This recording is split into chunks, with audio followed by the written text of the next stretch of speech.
on avance avec le gros sujet du jour, c'est comment finalement enrayer une spirale négative quand on est coach, quand on est manager, parce que là il y a quelqu'un, on était dévasté. En tout cas, enfin j'étais dévasté, je sais pas pour Fernand, pendant le Glory 78, 3 knockdowns, une véritable domination et une défaite par KO pour Bader Hari.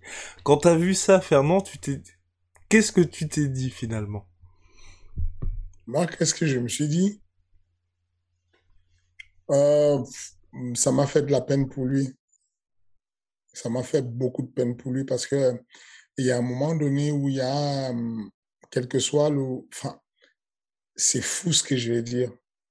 L'athlète, contrairement à ce qu'on pense, qu'il est très bien entouré, qu'il est beaucoup entouré euh, dans les arcanes, au fond de lui-même, un athlète est souvent très seul, très solitaire, très esselé finalement, parce que ce qu'il ressent l'isole tout de suite. Et, et, et c'était un moment de solitude, un gros moment de solitude pour lui parce que je ressens sa peine de loin à une dimension très, très, très petite. À ma dimension, je l'ai ressenti dans ma carrière. J'ai fait l'un des combats dont je suis le plus fier dans ma carrière, c'était mon second combat contre Patrick Vallée. Et pourtant, je l'ai perdu le combat par KO, high kick. Mais j'en étais le plus fier parce que j'avais fait, avec mes coachs, j'avais fait une préparation extraordinaire, juste magnifique pour moi. J'avais fait une progression incroyable. Le premier combat avec Patrick Vallée, je commence le combat en mode petit déplacement, mais je lui rentre dedans. Et du coup, j'envoie des crochets assez larges et je vais à l'assaut et je suis quasiment à 30 centimètres de lui, collé à lui en train de boxer et il balance un high kick venu de nulle part. Impossible pour moi de voir. D'une souplesse incroyable, sans forcer. Et il va me toucher, boum, KO. Donc, je sors de là, grosse solitude. Parce que tu es dégoûté, tu es dévasté. Et donc, du coup, le temps passe, je vais faire une grosse prépa. Et dans la foulée, on m'annonce que je fais le match revanche sur une belle carte. Et donc, je vais faire la prépa, je la fais très bien et j'arrive et donc c'est un tournoi à quatre où on fait deux combats dans la même soirée. Sur le premier combat, je bats Eric Sebarek et lui, il va battre quelqu'un, je ne sais plus c'est qui. Ensuite, on va se croiser en finale encore. Et je vais faire deux rounds où je me balade, où j'ai masterisé les déplacements. Les gens ne se rendent pas compte, mais moi, je viens de la lutte. Et à la lutte, on est pied à plat. Et sur ce combat-là, je me déplace, je suis archi content des changements de direction. Limite, je le nargue, je suis intouchable. Je le touche, je suis intouchable. Quand il fonce, je change de niveau, je l'amène au sol. Je m'amuse. Je m'amuse. Il place des high kicks, je bloque. Il place un autre high kick de l'autre jambe, il était ambidestre et tout, je bloque. Et à un moment donné, plus rien.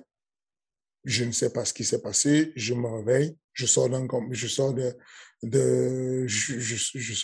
quoi. Enfin, limite un petit coma. Je viens de faire 4 minutes inconscient. Et je dis, qu'est-ce qui s'est passé? On me dit un coup de pied. Je dis, mais non, j'ai tout bloqué. Enfin, j'ai fait que ça, quoi. J'étais archi préparé pour ne plus être surpris par ces coups de pied.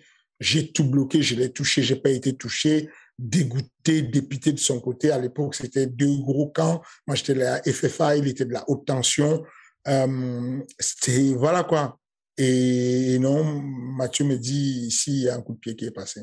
Et c'était le front kick au menton. Le même coup de pied que Anderson Silva a mis à Victor Belfort, le même coup de pied que Lyoto Machida a mis à Randy Couture, je crois. Enfin, bref, le fameux Funky Commenton. Et je m'écroule. Et il y a un moment de solitude qui est terrible, en fait. C'est-à-dire que, en gros, tu es là, il y a des gens, tu ne t'apitoies pas sur ton sort, parce qu'il y a des gens, je me réveille et je vois des amis autour de moi. Euh, et c'est assez cool autour de moi. Il y a mon frère, ça se passe bien, je rentre chez moi, pas de souci. Et il y a un moment où tu es seul, en fait. Et j'ai l'impression que tu ne te sens jamais plus seul au monde. C'est-à-dire que dans ta vie, tu ne te sens jamais aussi seul. D'ailleurs, c'est ça qui fait mon attachement aux athlètes. Parce que il y a un moment donné où on oublie, l'athlète est oublié. Je vais raconter une autre anecdote assez terrible qui m'a beaucoup rapproché de Francis, alors que c'était un moment où c'était compliqué. 2018, quand il perd son combat, dans les vestiaires, ceux qui étaient là vont se rappeler, il y a moi et il y a Tino Martin autour et il y a Tonton. On est entré comme des rois quand on est arrivé à Boston. Les gars ont négligé complètement Francis, Stipe. Ils lui ont manqué complètement de respect à l'UFC. On est arrivé comme des rois. On est arrivé dans le stade en mode limousine. On nous bichonnait. Quand on est rentré de là,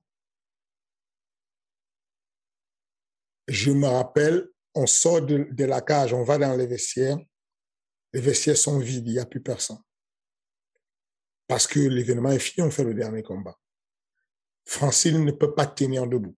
Il ne peut même pas, il peut pas faire ses lacets, il peut rien faire. Il peut rien faire. Quand je dis rien faire, il peut même pas respirer. Francis est couché à même le sol. Je lui soulève l'élastique de son short. Quand je suis fatigué du bras et que je laisse l'élastique redescendre sur son short, il ne respire pas bien. Je lui demande, est-ce que tu veux que j'appelle les premiers soins? Il dit non, c'est pas grave. Juste essaie de me retirer le short, s'il te plaît. Et il est posé là, il est sur le dos, et ça va prendre un temps, mais tellement long. Et on est seul. Donc, je crois qu'il y a Tino Martin tout qui lui tient la tête pour la relever un peu. Je pense qu'il y a Tonton qui essaie de lui donner de l'eau et qui ventile à côté, qui lui donne un peu d'oxygène. Et il est seul. Et il est très, très seul au monde. Genre, il est là et la vie vient de basculer. La veille, c'est un super star. Là, à l'instant, c'est fini, il n'est plus personne. Enfin, s'il y a une dame qui vient nous harceler pour nous dire il y a la presse-conférence, mais elle s'apitoie pas sur notre sort. Elle dit juste, les gars, dépêchez-vous, levez-vous, on va à la presse-conférence. Et sauf que Francis, ça prend, je sais plus, hein, peut-être je me trompe, mais je pense qu'on a fait 1h30 allongé. Impossible de respirer, impossible de exténuer, ultra fatigué. Et en gros, on était à Vegas et lui, il habite à Vegas. À Boston, le combat. Oui, ouais. on était à Boston et lui, il habite à Vegas et on avait, voilà, c'est ça, c'est que je me mêlais les pinceaux, mais il y a un combat où on était à Vegas, effectivement, où il combattait à Vegas, mais ça, c'est autre chose. Mais voilà, on était à Boston et il avait son hôtel et donc je vais dans sa chambre. On avait des chambres séparées. Et je vais passer du temps avec lui dans sa chambre. Et à ce moment, tu entends le gars, comment dire? C'est pour ça quand tu l'entends parler et tu sens qu'il est seul. Tu sens qu'il est triste, mais profondément triste. Parce qu'il se pose des questions existentielles. Genre, je me rappelle même pour sortir de là, après la presse-conférence, on va au lieu de sortir par l'avant où il y avait beaucoup de spectateurs et les gars qui signent les autographes et tout, on va prendre la porte derrière pour aller chercher, pour aller prendre une voiture à l'arrière et pour aller rejoindre sa voiture parce que je pense qu'il était venu en voiture, je ne sais plus ce qui s'est passé. Mais en gros, on avait notre voiture, on n'est pas passé par la voiture de l'UFC. Mais toujours est-il que, alors, je ne sais pas. Non, le combat de Derrick Lewis, c'était où? Le combat C'était à de Derrick Vegas? Lewis, c'était à Vegas, ouais. C'était en juillet 2018, ouais. Ok, c'est dans ce combat-là. C'est ce combat-là parce que je me rappelle que on avait la chambre d'hôtel, mais il avait une autre chambre d'hôtel qui était un peu, enfin, il avait sa chambre d'hôtel, mais il pouvait rentrer chez lui puisqu'il était à côté. Parce que je me rappelle qu'on est allé prendre sa voiture, que voilà, je l'ai accompagné. Mais en tout cas, j'ai fait une digression de ouf pour vous dire que moi, ce que je retiens beaucoup, c'est que quand tu me poses la question qu'est-ce que j'ai ressenti à ce moment-là? J'ai pensé à la famille de Badari, j'ai pensé à Badari lui-même, j'ai pensé euh, à ces moments de solitude que j'ai rencontrés toujours dans ma vie, quoi. J'ai rencontré tellement de moments de solitude. Je me rappelle que j'étais en contact avec un mec qui fait de la réalisation et le premier projet documentaire que je lui avais, quand il m'avait proposé de faire un documentaire ensemble, je lui avais dit, faisons un documentaire avec le titre Les arcanes du sport. Il me dit, pourquoi les arcanes du sport? Je lui dis, parce qu'il faut qu'on parle de ce qui se passe quand il n'y a personne. C'est terriblement triste quand il n'y a personne. J'ai connu tellement de tristesse dans le monde du sport de combat, c'est effrayant. Entre, tu es là, il y a la lumière, il y a tout le monde qui est autour de toi, qui est en train de t'interviewer, et le lendemain, il n'y a personne. Tu es tout seul. Tu es juste triste, il n'y a personne, il n'y a rien autour de toi. Et je te dis, avec, je donne des exemples parce que c'est des exemples connus, mais en réalité, je l'ai eu avec beaucoup d'autres athlètes du MMA Factory. Je me rappelle la énième défaite la dernière défaite de Teddy Violet qui venait arrêter son espoir d'aller à l'UFC. Donc, il est sur une série de 10 victoires consécutives. Il va au Japon affronter un vétéran de l'UFC. Si le gars, il passe à l'UFC, il perd ce combat. Ensuite, on s'est dit, on va remonter la pente, on refait 2 victoires, on va en Italie. Il perd un combat contre un jeune que je manage actuellement et je vais l'embrasser et je le garde dans mes bras longtemps parce que je sens qu'il est seul. Il est là, il y a beaucoup de monde, mais il est seul. Il est perdu. Il est seul, mais complètement dévasté.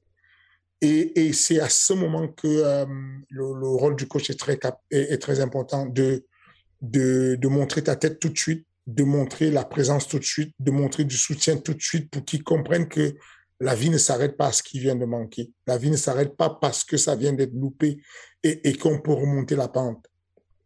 Euh, euh, et quand tu as des cas comme ça, je vous parlais du cas d'Alan Boudou par exemple, ce qui te vient en tête le plus, c'est que ces personnes-là, tu as envie de remonter la pente. Tu as envie de Badari, son coach, quel que soit ce qui va se passer, il souhaiterait que Badari n'aille pas à la retraite sans avoir fait un autre combat et une autre victoire. Quand tu es un coach, tu as envie de lui donner cette victoire-là. Tu as envie de donner, tu as envie de tout donner pour avoir cette victoire. C'est que moi, au moment où ce n'est pas un secret, au moment où la défaite se passe avec Francis Sucipé, on est déjà à désaccord. Ensuite, il y a le combat de Deglewis, il fait appel à moi. Je vais aux États-Unis. On a une autre défaite. Il s'entraîne aux États-Unis, hein, il vit aux États-Unis, il s'entraîne, on a une autre défaite, et moi je reviens en France. Et puis il y a le combat de Curtis Blade pour la Chine. Et c'est le combat final. C'est-à-dire que dans la carrière de Francis, après Sipé, après Derrick Lewis, s'il perd une deuxième fois contre Curtis Blade, il est cuté de l'UFC. Alors que Dana White l'a dit récemment en disant, ce mec-là, il y a un moment donné, il était très mal à l'UFC, on aurait pu s'en débarrasser, on aurait pu le cuter, c'est de ça qu'il parle. Au moment où on va en Chine, il a le pire le, le, le boogeyman de la catégorie, Curtis Blade, le pire adversaire possible pour Francis, il va le rencontrer sur son 3e combat et sur une série de 2 défaites. Et en plus, un adversaire qu'il a déjà battu. C'est ça. Donc, bonne décision. Il replie. Quand ça ne va pas, on revient à la maison. Il replie et il fait tout son camp d'entraînement au MMA Factory. On va en Chine, on gagne le combat et ensuite, il repart aux États-Unis.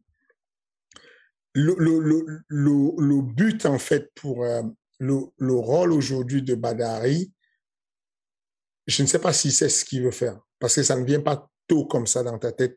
Badari a 36 ans, il a, je crois, 120 combats, il en a gagné quasiment 90 par KO, je ne sais pas quoi, enfin, il a un nombre de ceintures. Il a tout fait, et là, il est sur une série noire où ça ne va pas.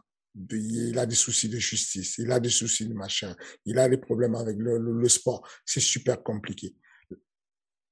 Ça va être capital, sa décision. Je ne suis pas sûr qu'il sache ce qu'il a envie de faire actuellement. Mais je ne suis pas sûr. Ouais. Mais donc, comment, plus simplement, on va dire, enrayer ces spirales comme ça? Je ne pense pas qu'on sache comment enrayer la spirale. Je pense que... Mais toi, tu as déjà fait face à ça? Quelque chose où un de tes athlètes, où t'as l'impression que vraiment, quoi qu'il fasse, même si tous les bons choix sont faits, il va se passer quelque chose qui fait que, au bout, on ne sort pas la tête du trou. Ou quelque chose où t'as pris la décision pour ça, pour réussir à sortir un peu de cette spirale. Je ne l'ai pas encore eu avec un adversaire, avec un élève à moi, où je ne sais pas ce qui lui fait perdre ses combats. En général, je sais ce qui fait perdre les combats à mes athlètes. Je réussis à identifier. Je n'ai pas encore eu le cas où, quoique même pour Badari, j'identifie c'est quoi le problème. Très clairement, pour moi... Allez, c'est parti. Pour moi, très clairement, je pense que la Hollande est en train de perdre la main. Les Pays-Bas sont en train de perdre la main sur ce qu'ils avaient comme avance. À un moment donné, il y avait le Muay Thai aussi, en Thaïlande. Le Muay Thai, le bon Muay Thai. Et donc, ils étaient en mode traditionnel parce qu'il y avait encore l'héritage du Muay Boran, avec tout ce qui va avec. Traditionnel. Ils n'avaient pas compris que la performance sportive vient avec autre chose. C'est-à-dire qu'au lieu de garder la même chanson thaïlandaise qui fait des bruits incroyables, là, qui crève le tympan, au lieu de garder cette attitude-là traditionnelle, il fallait comprendre que c'est un sport. Et quand on a un sport, on fait une modélisation de la performance. On prend les facteurs de performance les plus importants, on travaille dessus. On ne reste pas à se dire, mais non, en Muay Thai, on ne se déplace pas, on ne court pas sur la pointe des pieds, on a les pieds à plat, on avance, on fait ça, on frappe dur. Ça, c'est l'ancien Muay Thai.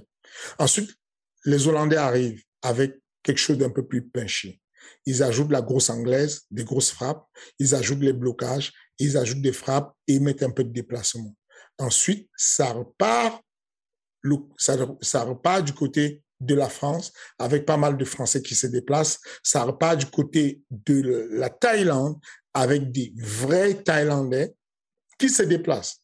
C'est-à-dire que les grands champions, on voit des champions thaïlandais qui commencent à bouger, se déplacer et tout, et ce n'est plus choquant pour qui que ce soit de voir des Thaïlandais bouger sur la pointe des pieds pour faire des changements de direction et des footwork. Aujourd'hui, il y a quelque chose qui est dans les patterns des Hollandais. C'est que ça frappe fort quand même. Ça fait toujours ce qu'on appelle le step avant de frapper la jambe, avant de mettre un kick. Ce kick-là, il est ultra puissant parce qu'on step et on pédale avant de frapper, mais sauf qu'il donne beaucoup d'indicateurs pour pouvoir être contré. Il laisse un laps de temps qui fait qu'on se fait contrer. Badari charge et fait un step pour frapper. Le Polonais, si vous avez vu le coup au ralenti, c'est l'un des coups les plus légers qu'on ait jamais mis. Mais comme ça part sans annonce et qu'il n'y a pas la hanche qui bouge, il n'y a rien qui bouge, il se lève, il envoie d'un coup, ça fait mouche.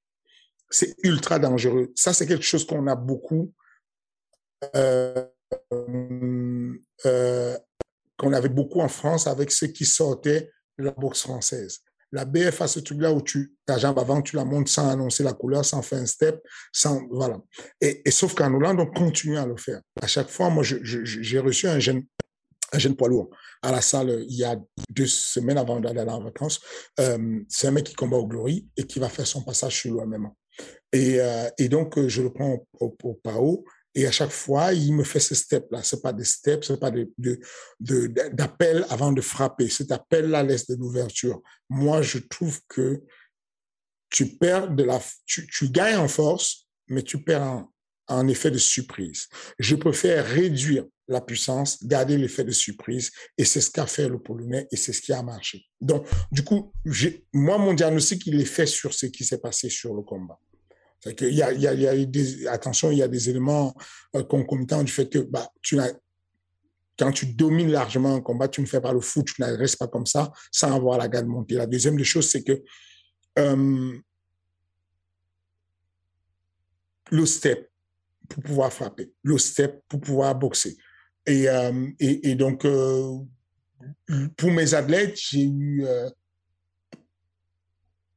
j'ai eu des athlètes, je savais ce qui ne va pas. En gros, j'ai eu Thierry Ramos-Soukudjou, qui est le premier Camerounais à avoir fait le Pride, le premier Camerounais à avoir fait l'UFC, très célèbre. Il a battu Nogueira, il a battu Ricardo Aruna, voilà quoi. Il a combattu Who, il a fait quasiment toutes les organisations et c'était déjà j'avais déjà cette affection pour les poids lourds et les poids lourds légers. Et donc du coup, il y a eu un moment donné vers la fin de sa carrière, c'est mon ami, hein, c'est comme un frère. S'il m'entend là, il va péter un plomb de dire que j'ai dit que c'était la fin de sa carrière parce qu'il pense toujours qu'il va combattre. Il veut toujours combattre. Parce que je suis son manager, mais il a repris des études. C'est quelqu'un de très intelligent. Il a repris des études et il a fini par avoir un gros job maintenant. Mais il a toujours envie de combattre. Bref, toujours est-il que à un moment donné, Thierry, il perdait ses combats en mode je suis bien, je gagne, et d'un coup, je lâche l'affaire. Mais je lâche comme ça, je lâche, je me débranche, je lâche, je perds le combat. Et donc, je savais que c'était juste ce truc de s'apitoyer sur son sort. Il avait déjà été au rouge une fois sur le cardio et il se disait je ne vais plus aller jusqu'au rouge, quoi.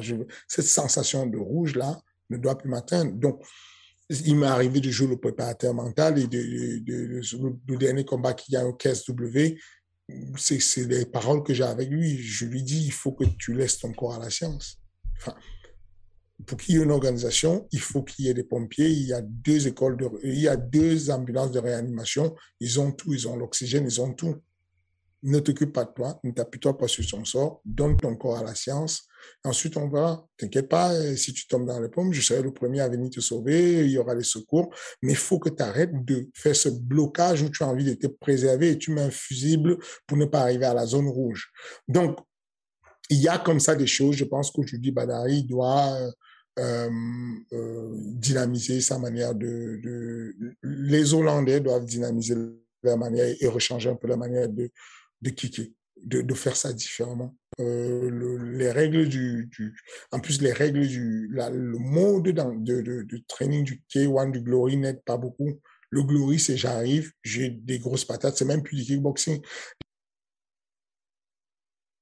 J'envoie des pêches, je bloque, j'envoie des pêches, je termine avec un kick, j'envoie 1, 2, 3, je termine en kick, ensuite c'est à l'autre, 1, 2, 3, il termine en kick, ensuite c'est à moi, 1, 2, 3, et puis le premier qui touche fait tomber l'autre.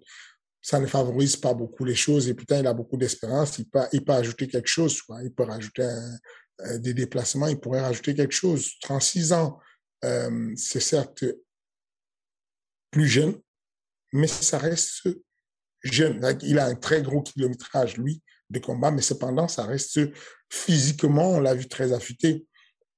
Donc voilà, je ne sais pas, je n'ai pas la méthode sûre pour enrayer ce truc-là qui revient souvent. Il y a des athlètes qui vont passer ce moment-là où ils perdent parce qu'ils ont peur de la responsabilité de perdre. Mais non, lui, il a été 10 fois champion du monde et tout. Il n'a pas de problème. Il s'est assumé le fait qu'il est champion. Il s'est assumé et accepté le fait qu'il soit champion.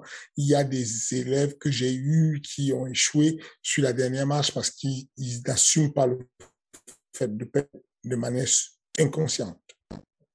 Ils n'assument pas le fait de gagner et de devenir champion de manière inconsciente. C'est ce que je voulais dire. Eh oui, la peur de gagner finalement quelque part.